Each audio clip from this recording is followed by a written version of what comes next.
So I'm gonna start on the passenger side, wheel well, and if you look here, there's gonna be spot welds, right? So we're gonna drill those out with the spot weld drill bit. We're gonna go all along and cut those out. And so I wanna remove this piece, but we like to keep this factory piece here. So most likely I'll be cutting somewhere along here, around here, cut this whole section out. Might keep this piece, I'm not too sure yet, if it's still good. So basically, usually you want to use a spot drill for these, but that's fine. You can just use a drill bit and drill all the spot welds.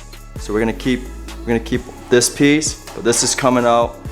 And then I drew a line here. I'm gonna try to keep this here, and hopefully it'll butt up to the tubs nicely.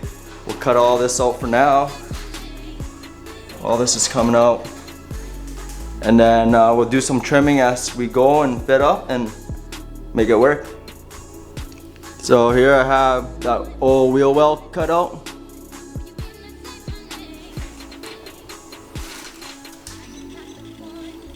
Some rust here and there, surface rust, we'll deal with that later.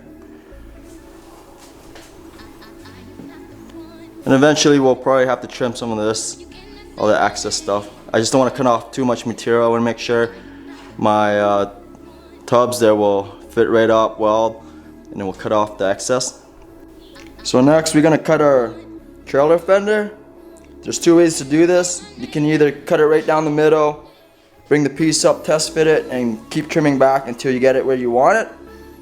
Or you can just kind of measure it where you want it to sit on the flat spot and to the strut towers, and throw in a few inches just in case, right? It's gonna sit back and you don't want to cut it too short or you're fucked.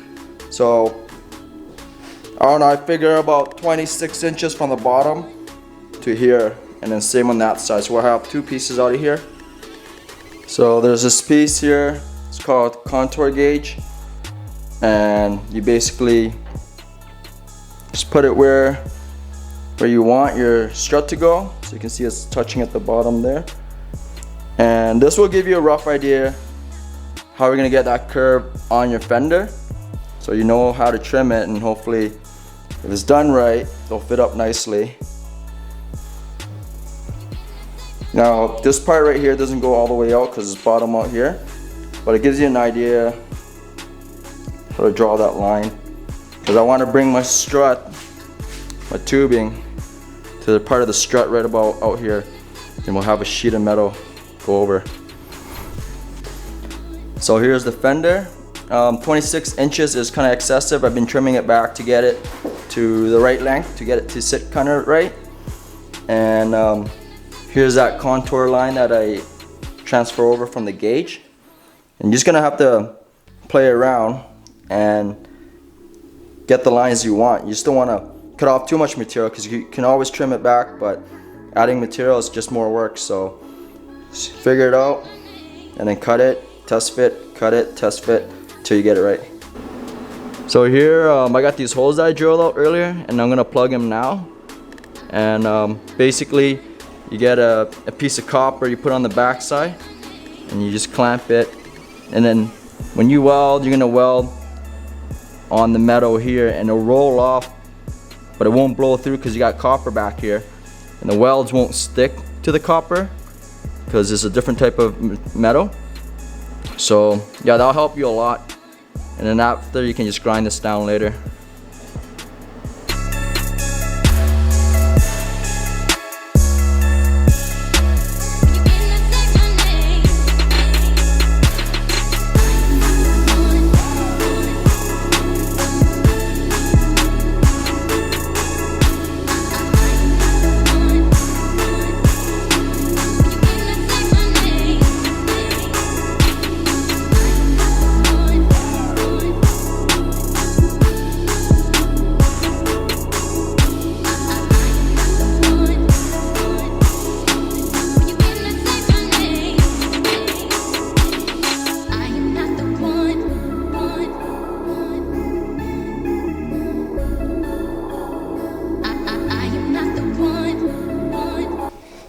Alright, check it out. So I didn't show you how I cope this, but there's a lot of fucking around, get it to fit up.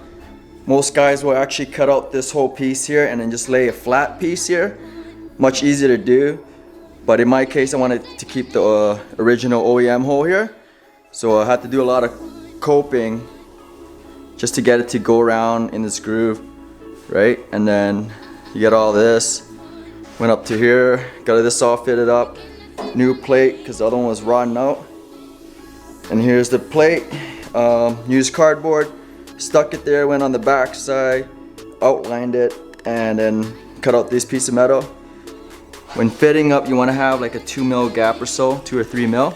So when you start tacking it up and welding it, you get a full pen here, and then you can grind it flush. And that way, there's still material in these cracks holding it together. And yeah, for sure, definitely will weld all around here. And the one spot that I didn't get right when I was coping was right here. So I was short here for material. So I just had to cut another little piece and put it in there. And I'll show you what it looks on the back side. So on the back side, we have our plate there. And then we got the tube going all around here. We got the cover here.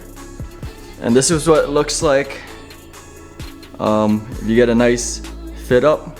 So literally this plate here fit up to the OEM piece here, so it ran smoothly around here. And then right here, I pretty much just folded the OEM piece over and then just threw a weld there. I didn't want to cut back anymore and fuck around. It's doing it this way is a lot harder compared to the way guys just threw a new piece there that's straight. But I don't know, I think it looks alright. And the one thing I want to mention is before you fit this up, you want to grind this piece ahead, right? With the flapper disc or whatever. So then later on when you spray your primer and your undercoating, you're not trying to get a grind in here and all these tight spots trying to grind it, right? And that way there's a texture for the material to hold. So you can go ahead and just grind all the stuff before fitting up. It'll save you a lot of time and difficulty, right? And here's another look. Pretty much the piece just goes up. Just fit it nicely in there. Some shitty welds in that corner. Couldn't really get my nozzles in there. But then just enough weld to hold the trailer to the strut tower. And then later on we'll prime it with etching primer, and then we'll lay down a good amount of primer, and then we'll put on our seam sealer. Literally seam seal everything. Right, seam seal will look smooth after you paint it.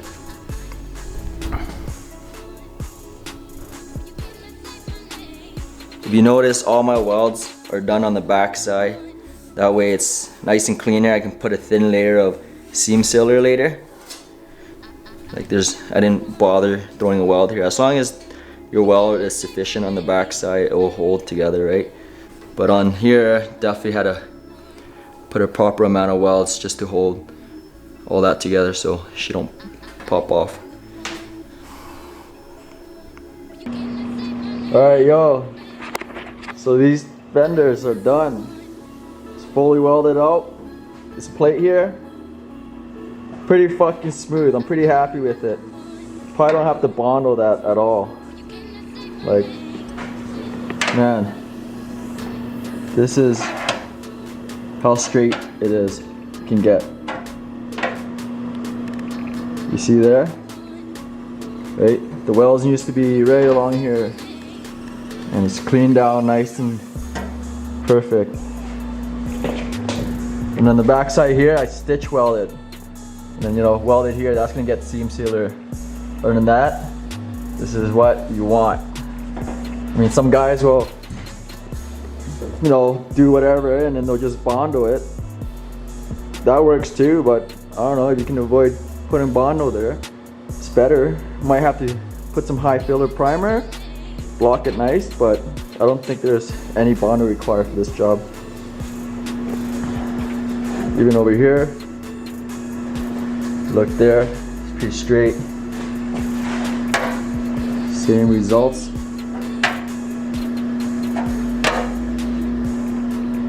pretty straight.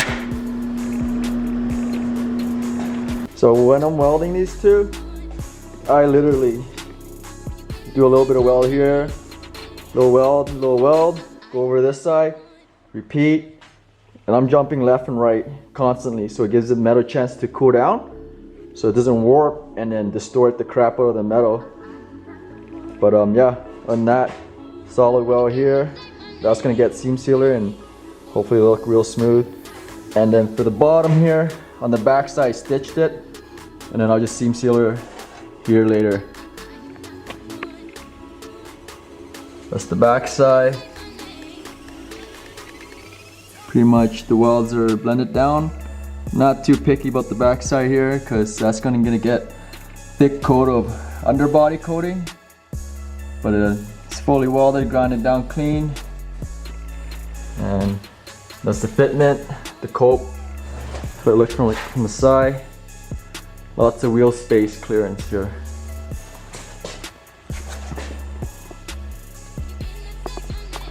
And then, yeah, that's where I stitched it.